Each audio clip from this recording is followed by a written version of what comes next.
The GMC Hummer has had an interesting evolution by anyone's standards.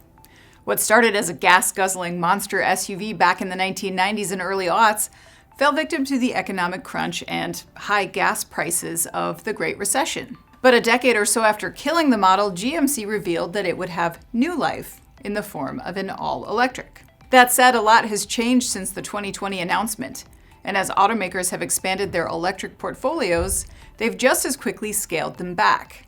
And while GMC had plans for several trims of the Hummer, including an entry version called the EV2 that was due out this spring, this is reportedly being adjusted, with GM Authority reporting the $86,000 base model is no longer in the works. This results in the Hummer's lowest price trim starting at a whopping $98,000. Still, Auto Evolution cites the sales support, with more than 1,600 Hummer orders on the books for Q1, an 83,000% increase from the same period last year.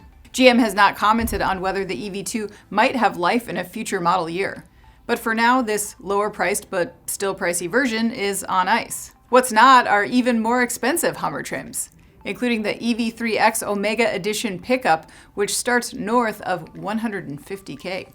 So does this recent change in GM's portfolio align with a larger shift, or fly in the face of it? Perhaps the latter.